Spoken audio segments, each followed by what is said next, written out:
स्वागत है दोस्तों हमारे इस YouTube channel Satish Chauhan study point में। तो दोस्तों आज की इस वीडियो में हम लोग माखनलाल चतुर्वेदी की रचना जवानी के पार्ट 2 के बारे में अध्ययन करेंगे। इसके पिछले वीडियो में हमने पार्ट 1 के बारे में बताया था। तो जिन लोगों ने इस वीडियो को नहीं देखा है तो वे लोग हमारे channel Satish Chauhan study point पर जाकर उस वीडियो को देख सकते हैं। तो चलिए शुरुआत करते हैं।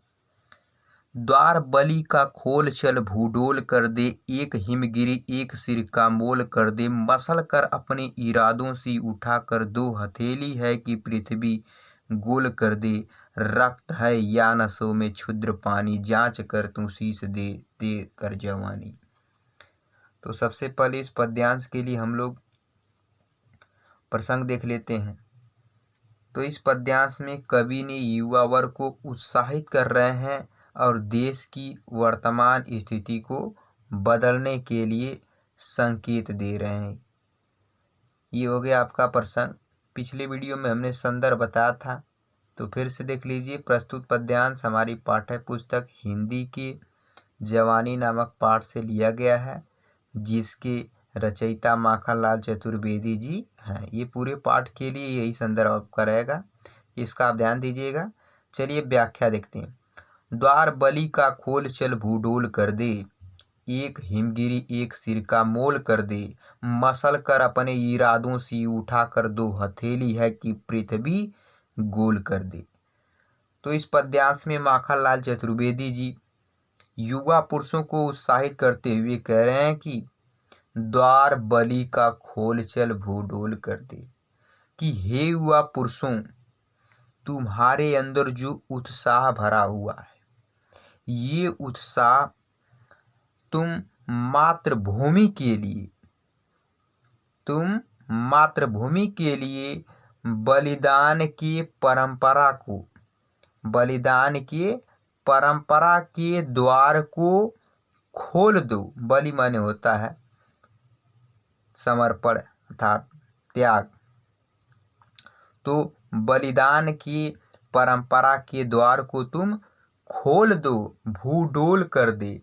और इस भूडोल माने पृथ्वी को कंपित करना, और इस पृथ्वी को डगमगा दो, कंपित कर दो। फिर से देखिए, कवि कह रहे हैं कि हे युवा पुरुषों, तुम्हारे अंदर बहुत ही उत्साह भरा हुआ है, और तुम इस उत्साह से अपनी मातृभूमि के लिए बलिदान रूपी परंपरा के द्वार को खोलकर इस पृथ्वी को कंपित कर दो, ताकि ये पृथ्वी स्वर्ग के समान बन जाए। एक हिमगिरी एक सिर का मोल कर दे। एक हिमगिरी माने हिमाचल पर्वत, अर्थात यहाँ पर्वत, हिमगिरी माने पर्वत। एक सिर का मोल कर दे, मोल माने समर्पित कर दे, कि हिमालय के एक एक कण के लिए, एक हिमगिरी हिमालय के एक एक कण के लिए एक सिर का मोल कर दे, अर्थात एक एक सिर को समर्पित कर दो। हे युवा पुरुषों, तुम हिमालय के एक एक कण के लिए एक एक सिर को समर्पित कर दो, मसल कर अपने इरादों से उठा कर दो हथेली है कि पृथ्वी गोल कर दे। आगे कवि कह रहे हैं कि हे युवा पुरुषों, मसल कर अपने इरादों से, इरादों माने संकल्प, उठा कर माने ऊंचा, कि तुम्हारे मन में जो उत्साह के ऊंचे संकल्प हैं, तुम्हारे मन में जो उत्साह के ऊंचे संकल्प हैं, उसको पूरा करने के लिए दो हथेली हैं। तुम्हारे पास दो हथेलियां हैं। हे युवा पुरुषों, तुम्हारे अंदर जो ऊंचा संकल्प है, उसको पूरा करने के लिए तुम्हारे पास दो हथेलियां हैं, और इस ऊंचे संकल्प के समान तुम अपनी दोनों हथेलियों को ऊपर उठाकर पृथ्वी गोल कर दे, पृथ्वी को गोल कर सकते हो। अर्थात कहने का मतलब है कि पृथ्वी गोल कर सकते हो, अर्थात पृथ्वी पर आने वाले समस्त बाधाओं को दूर कर सकते हो, नष्ट कर सकते हो। ठीक है दोस्तों, आगे देखिए, कह रहा रक्त है या नसों में क्षुद्र पानी, जांच कर तू शीश दे देकर जवानी। आगे कवि कह रहे हैं कि रक्त है या नसों में क्षुद्र पानी, जांच कर तू शीश दे देकर जवानी। अब कवि कह रहे हैं कि तू शीश दे देकर जवानी, हे युवा पुरुषों, तुम अपने युवावस्था की परख के लिए, जांच माने परख, शीश माने अपने सिर, तुम अपने युवावस्था की परख के लिए अपने शीश को समर्पित कर सकते हो, और इस बलिदान से ही तुम्हें पता चलेगा कि तुम्हारे शरीर में, तुम्हारे शरीर की धमनियों में जो शक्तिशाली रक्त बह रहा है, वास्तव में वह शक्तिशाली रक्त है या नसों में क्षुद्र पानी, या शक्तिहीन पानी भरा हुआ है। ये युवा पुरुषों, तुम अपने युवावस्था की जांच के लिए, परख के लिए अपने शीश को समर्पित कर दो, जिससे इस बलिदान से तुम्हारे धमनियों में बहने वाला शक्तिशाली रक्त है या शक्तिहीन पानी भरा हुआ है, इसका तुम्हें ज्ञात हो जाएगा। तो दोस्तों, ये रहा पद्यांश 1 का व्याख्या। इसके लिए हम लोग काव्यगत सौंदर्य देखते हैं तो इसमें भाषा खड़ी बोली है, रसबीर है, गुण ओज, शब्द शक्ति व्यंजना है, छंद मुक्तक है, अलंकार उपमा तथा अनुप्रास है। तो अब काव्यगत सौंदर्य पर ध्यान दीजिएगा। ये भाषा, रस, शब्द शक्ति, छंद, अलंकार सब यही रहेंगे इस पूरे पाठ के लिए, ठीक है ना। तो उसको आप ध्यान दीजिएगा। आगे देखते हैं, वह कली के गर्भ से फल रूप में अरमान आया, देख तो मीठा इरादा किस तरह किस सिरतान आया, डालियों ने भूमि रुख पलटा, दिए फल देख आली, मस्तकों को दे रही संकेत कैसे वृक्ष डाली, फल दिए या सिर दिए तरु की कहानी, गूंथ कर युग में बताती चल जवानी। तो सबसे पहले इस पद्यांश के लिए हम लोग प्रसंग देख लेंगे। तो इस पद्यांश में कवि ने अपने ओजस्वी वाणी में वृक्ष और उसके फलों के माध्यम से युवकों में देश के लिए बलिदान होने की प्रेरणा दी है।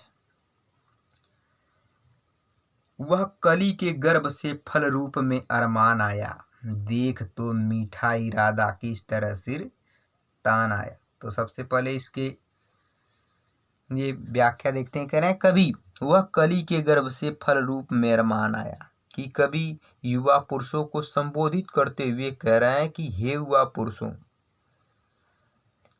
फल के भार से लदे हुए वृक्ष को ध्यान पूर्वक देखो। फल के भार से वह अपने सिर को झुका लेता है, पृथ्वी की ओर क्या कर लेता है, झुका लेता है।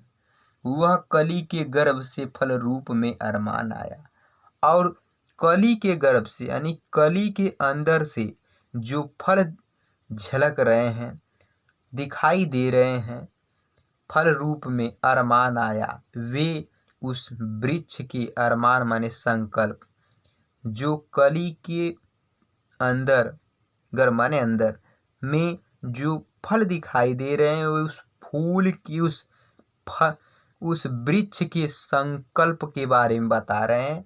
इस वृक्ष का कितना संकल्प है, कितना उत्साह है कि इतना भार सहन होने के कारण भी फलों के लिए अपने सिर को पृथ्वी की ओर झुका देता है। ठीक उसी प्रकार हे युवा पुरुषों, तुम्हारे अंदर भी बलिदान, देश के लिए बलिदान होने की भावना जागृत होनी चाहिए। देख तो मीठा इरादा किस तरह सिर तान आया।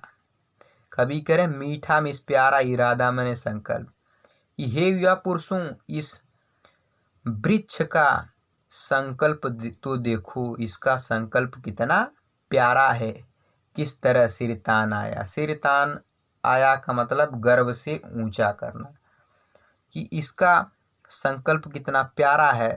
इसलिए पुष्प और कली, पुष्प कली गर्व से अपने सिर को ताने हुए हैं, उठाए हुए हैं। डालियों ने भूमि रुख पलटा, दिए फल देख आली, मस्तकों को दे रही संकेत वृक्ष डाली। डालियों ने भूमि रुख लटका, दिए फल देख आली। आली माने सखी, अर्थात नौजवानों को संबोधित करते हुए कवि करें कि हे युवा पुरुषों, डालियों ने भूमि रुख लटका, कि जब फल लगने थे, फल लगने के कारण डालियां नीचे की ओर झुक गईं, पृथ्वी की ओर झुक गईं, और मस्तकों को दे रही संकेत कैसे, और हमें संकेत दे रही हैं। हे युवा पुरुषों, हमें संकेत दे रहे हैं, उनके सिर हमें इस प्रकार का संकेत दे रहे हैं। वृक्ष डाली, वृक्ष की डालियां हमें इस प्रकार का संकेत दे रही हैं कि जिस तरह फलों के लिए हमने अपना सिर झुका दिया, उसी तरह तुम भी अपने देश के लिए अपने सिर का त्याग कर देना, बलिदान दे देना। फल दिए या सिर दिए तरु की कहानी, गूथ कर युग में बताती चल जवानी। आगे कबीर कह रहे हैं कि फल दिए या सिर दिए तरु की कहानी। तरु माने है वृक्ष, कि वृक्ष ने अपने जीवन में फलों के लिए अपने सिर को न्यौछावर कर दिया, अपने सिरों का बलिदान कर दिया, अर्थात उन्होंने पृथ्वी की ओर झुका दिया, तो अपने सिरों का बलिदान कर दिया। उसी तरह तुम्हें भी अपने सिरों का बलिदान करना है। गूंथ कर युग में बताती चल जवानी। हे युवा पुरुषों, इस वृक्षों की भांति तुम भी अपना सिर बलिदान देकर वृक्षों के इस बलिदान परंपरा को अपने जीवन में उतारो, आचरण में ढालो, और युग की आवश्यकता अनुसार स्वयं को उसकी प्रगति रूप माला में गूंथते हुए आगे बढ़ते रहो। तो दोस्तों, ये रहा पद्यांश नंबर 3 का व्याख्या। काव्यगत सौंदर्य वही रहेगा। आगे देखते हैं। स्वान के सिर हो चरण तो चाटता है, भौंकले क्या सिंहवत को वह डांटता है। रोटियां खाई है कि साहस खो चुका है, प्राणी हो पर प्राण से वह जा चुका है। तुम न खेलो ग्राम सिंहों में भवानी, विश्व की अभिमान मस्तानी जवानी। तो सबसे पहले इस पद्यांश के लिए प्रसंग।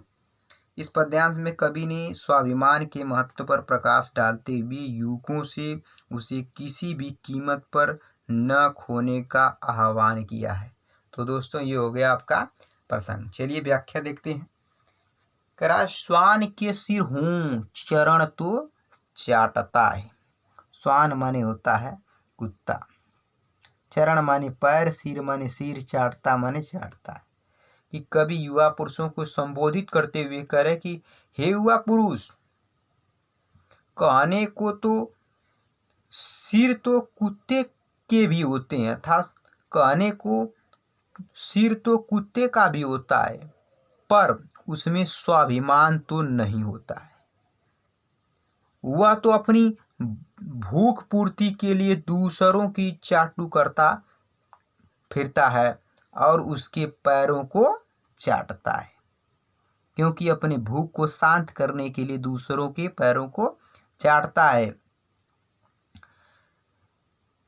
भौंक ले क्या सिंह को वह डांटता है। कि आगे कवि कह रहे हैं, इसलिए स्वाभिमान के अभाव में उसकी वाणी में कोई शक्ति नहीं रह जाती है, उसके लिए कोई शक्ति नहीं रह जाती है, क्योंकि कुत्ता चाहे कितना भी जोर से भौंक ले क्या सिंह को वह डांटता है। भौंक ले मिस भौंक ले, सिंह माने शेर को डांटता है, मिस डरवाता है।